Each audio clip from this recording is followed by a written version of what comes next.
good morning, or in some cases, good afternoon. My name is Barbara Tucker, and I'd like to welcome you to COMM 1110. This is either the hybrid version or the online version. And in this little lecture, this first one, I'd like to talk to you about what's involved in this class, what you will be able to expect, what I expect from you, and how this class fits into your life. This is a class in public speaking and some other related forms of communication, but mostly it's a class in how to give speeches to groups of people. I'd like to start first by saying that you have a handout or a lecture guide for each one of these lectures in the class, and you'll need to print those out and have those available. And if you don't have that already, you might want to go ahead and print those so that you'll have them. So you might want to stop the recording and then start over again. But I'll be going through these study guides, lecture guides, whatever you want to call them, to help you follow along with the material. I will also provide for you a transcript in a PDF form of all these lectures if you prefer to read them.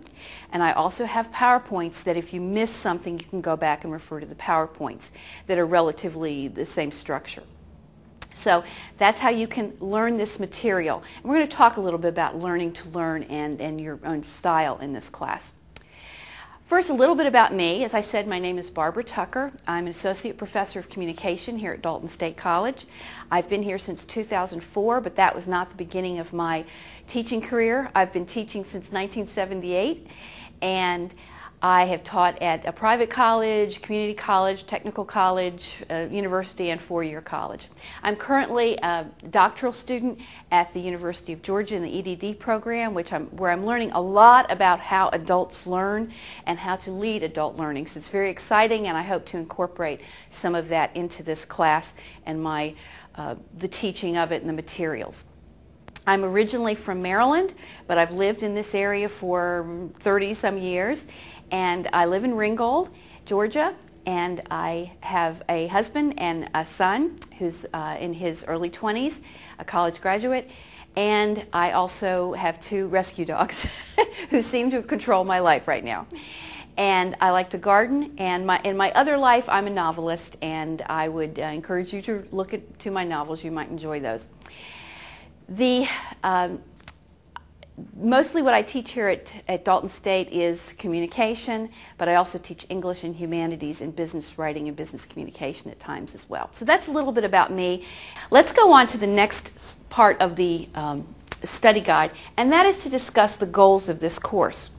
There are two ways I want you to think about the goals of this course. First of all, there are the goals of this course in terms of what's on the syllabus. So if you have out your syllabus, you'll want to look at the first page where all the most important information is, and you'll find out about me, how you can contact me, the course description, the book that you need to buy, which is the 11th edition of the very popular textbook, The Art of Public Speaking by Stephen Lucas, and it has the information there for the ISBN and that kind of thing.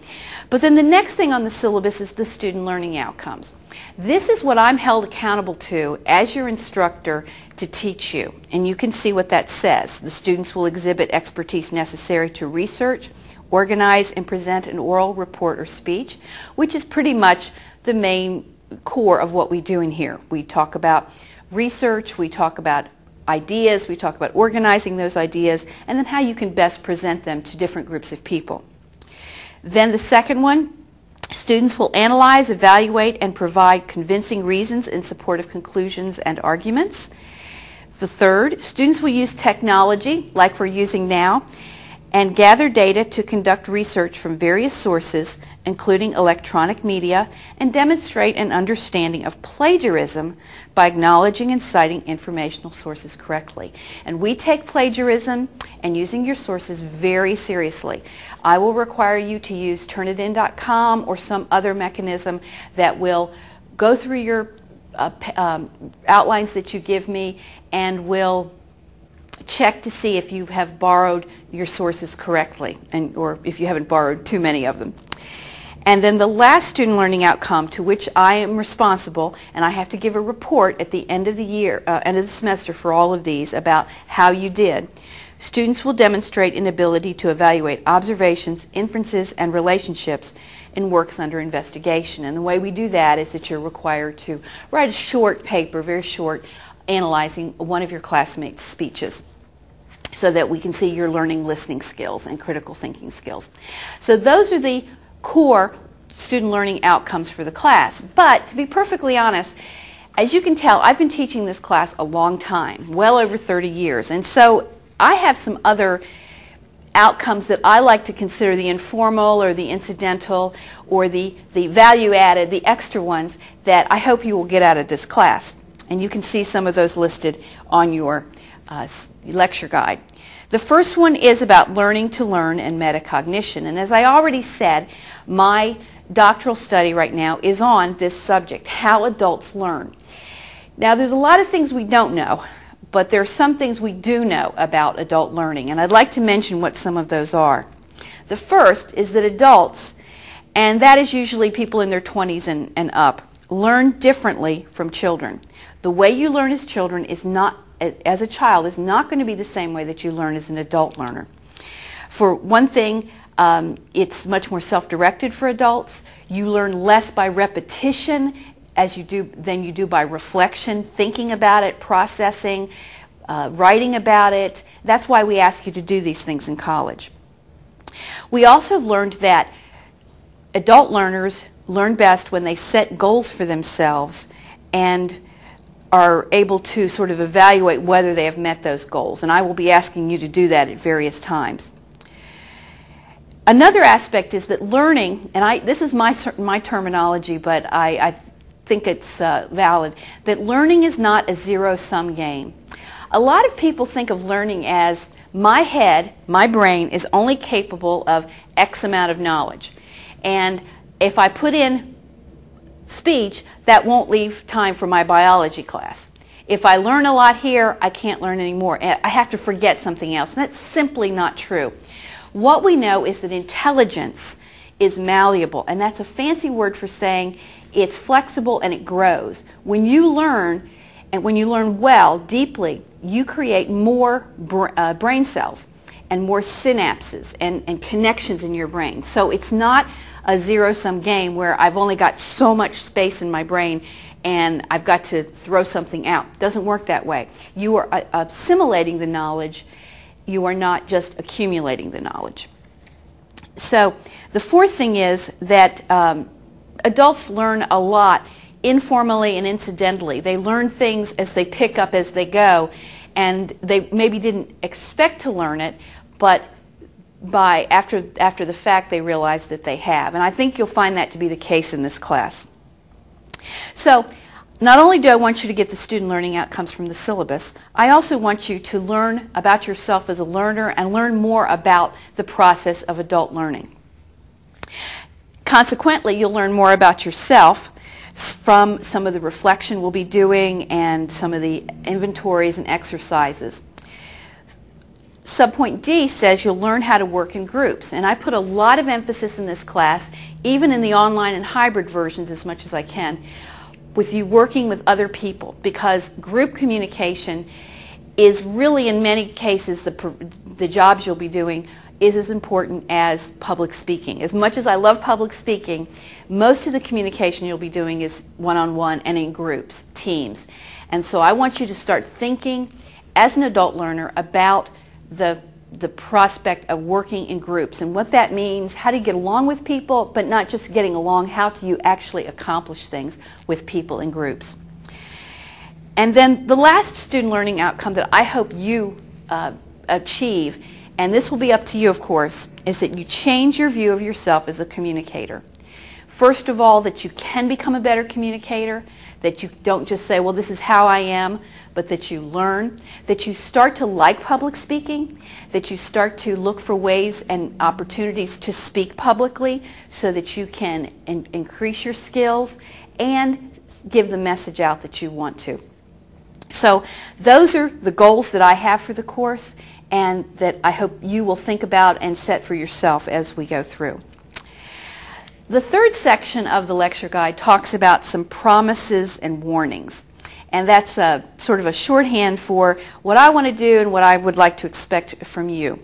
Now you can of course read the syllabus, and when you read the syllabus you will find a lot of great information. You're all adults, you all know how to read, so I'm not going to stand here in this lecture and read every little bit of the syllabus. But I'll just mention a few things. On the second page, the most important information there is how do you pass this class? And I think most of you will want to really pay attention to the evaluation section on page 2.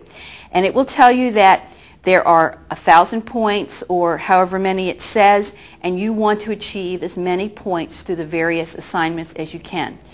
All the assignments are not worth the same amount. You can see that later in the syllabus, and if you have questions about it you can ask me.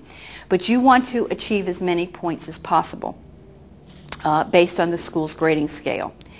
And I will post your grades very readily. You'll be able to see them at all times in the learning management software, whether it's StorageView or Desire to Learn, and you can follow along with how many points you have. On page 2 and 3, a lot of that is material that's in all the syllabus, the syllabi that you get from the college. You'll notice the attendance policy that will apply for those who are taking this as a hybrid. There's information as you follow through on the syllabus about plagiarism and ethical conduct, the Turnitin software or whatever I happen to be using for that function, and the emergency instructional plan, etc. As you turn over, you'll find the later in the syllabus the assignments, and these are laid out very, very clearly as to what you'll be doing. And along with that, you will be provided with very detailed instruction specification sheets and rubrics for each assignment. So it's all there, it's already posted in the course. You see that you're going to give a personal experience speech, a tribute speech, an informative speech, and a persuasive speech. And let me say right now that the informative speech and the persuasive speech you absolutely have to give. That's a school requirement. So if you don't give the personal experience or the tribute speech, you can still pass the class. You won't get as good a grade, but you can still pass. But if you don't give the informative or the persuasive, you will not pass the class. Then we have the daily participation and the impromptu speech, which is we'll talk about later. Then it lists the exams, and after the exams you have the course schedule and the due dates and everything that is required at specific times. And this is your guide for the class. There will be other things posted online to help you with that. And then the rest of the syllabus has some class values and conduct, how to succeed in the class, and some other information. So it really would be best if you read this carefully and get back to me. There's also a syllabus quiz assignment that you can take. It's optional, but it's points, so you may want to do that. And that's the syllabus. Again, read it carefully and get back to me if you have any questions. Now back to major point 3 here, some warnings and promises. First of all, I promise to be on time and ready and to use the time in the classroom well, to answer your emails. I'm very good about that. I'll try hard not to be opinionated and to talk too much about myself, and to give legible feedback, good feedback, positive feedback to your speeches, and to focus on your strengths, because recently I've been introduced into something called Strengths Quest, and it emphasizes strengths that people have as opposed to focusing on weaknesses, and I like that philosophy. So those are some promises to me, and I have some related things on the syllabus about that. But what would I like to warn you about? Well, first of all, be careful about tardiness, whether it's tardiness to class, tardiness to assignments. Everybody's late once in a while, but lateness every day, lateness on a pattern is really just saying to other people, you don't care. So that's not the attitude we want. So be very careful about being on time with your assignments and to your attendance to any class meetings. Please do not use texting and answering your phone in class. I think that goes without saying, but still some people have to be reminded of it. Do not talk in class to the detriment of other people's understanding. I know occasionally you have to say to somebody, what did she say, or clarify that, but beyond that, personal conversations can be very detrimental and discouraging and hurtful to other people in the class. They just can't hear. Participate in your group when you have the group assignments. Do not forget to take the online quizzes. This is the biggest reason people do not get the higher grades in my class, is they just forget to take the online quizzes. Those are posted. There's a quiz for every chapter. You've received information about that. Please do not forget to take the online quizzes. And don't lose track of the daily participation points. And there's a section in the syllabus that talks about what you can do to get the daily participation points. And there are a variety of things. There are a whole lot more daily participation points available than what you need. So you will want to try to get those taken care of early in the semester so that you don't need to worry about it. That's one way that you can get extra credit in the class. If you don't do so well on a speech, you can get some extra points by doing some daily participation points. And those are listed there. The last point is for you to fill in. It says why this course matters to you. And if you're taking this as a hybrid class, there's a discussion board for you to answer this about. If you're taking this in a normal class, we would do an exercise where we all get in groups and talk about some various questions about public speaking. But that's for you. Why is this course important to you? I could tell you why it is. I could give you all the information about how employers want communication skills and all that.